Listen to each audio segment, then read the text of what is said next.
अगर ऐसी कोई बात होगी लोगों को ही कहूंगा।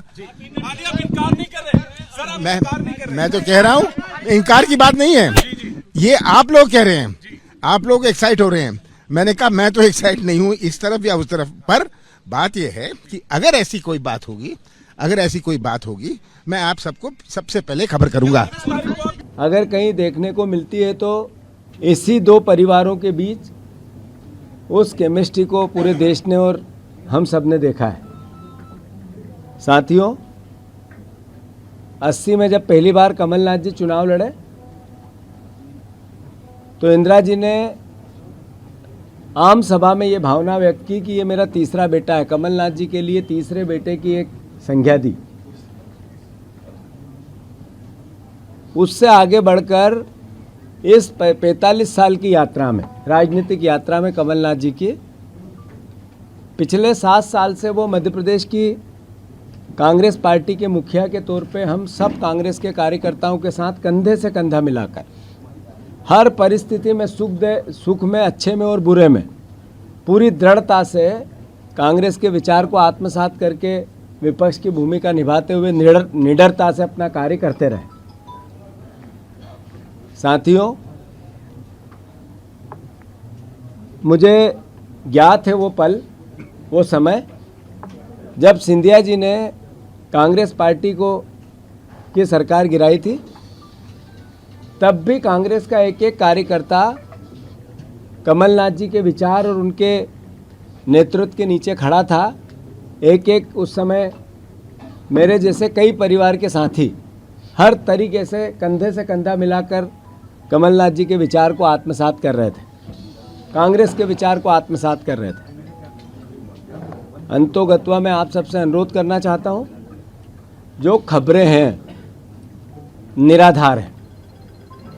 कोई किसी प्रकार की वो भावना, कभी सपने में आप सोच सकते हो कि इंदिरा जी का तीसरा बेटा कांग्रेस छोड़ सकता है? कभी सपने में भी ये विचार आ सकता है कि अभी 2 महीने पहले जिनके नेतृत्व में हमने चुनाव लड़ाए कि कांग्रेस का कार्यकर्ता अपनी जान लड़ाकर उनको मुख्यमंत्री बनाने के लिए अपना सब कुछ निछावर करता रहा, क्या उनको छोड़ने की बात कमलनाथ जी कर सकते हैं? कभी सपने में भी आप सोच सकते हैं कि जब सिंधिया जी जा रहे थे, सरकार गिरा रहे थे, तब हमारे जैसे लोग पुलिस के और उनके गुंडों के डंडे खा रहे थे कमलनाथ जी को मुख्यमंत्री बनाने के लिए जगह जगह, वो हमें छोड़ के जा सकते हैं? कांग्रेस पार्टी को छोड़ के जा सकते हैं? मैं फिर से, जैसा कि अफवाहें हैं, राज्यसभा का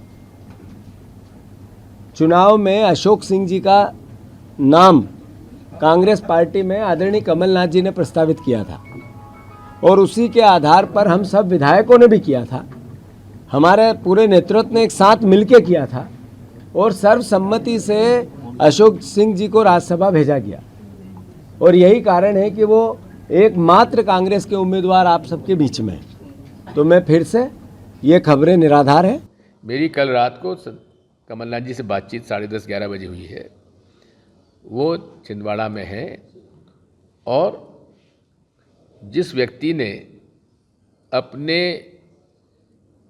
राजनीतिक जीवन की शुरुआत नेहरू गांधी परिवार के साथ उनके पीछे साथ में खड़े होकर उस समय लड़ी थी जब पूरी जनता पार्टी उस केंद्र की सरकार इंदिरा जी को जेल भेज रही थी, उस आदमी को आप कभी उम्मीद भी कर सकते हो कि ऐसा आदमी कभी कांग्रेस और सोनिया गांधी जी के परिवार को छोड़ के जाएगा, इंदिरा जी के परिवार को छोड़ के जाएगा? आपको उम्मीद भी नहीं करना चाहिए। बात यह है, उनके पास ईडी है, उनके पास आईटी है, उनके पास सीबीआई है, उनके पास पैसा है, उनके पास इलेक्शन बॉन्ड्स हैं। जो डर जाए उसको डरा दो, जो बिक जाए उसके खरीद लो। ये जितने यहाँ बैठे ना, ये टिकाऊ बैठे हैं, ये बिकाऊ लोग नहीं हैं। यहाँ जो बिकाऊ हैं वो बिक गए।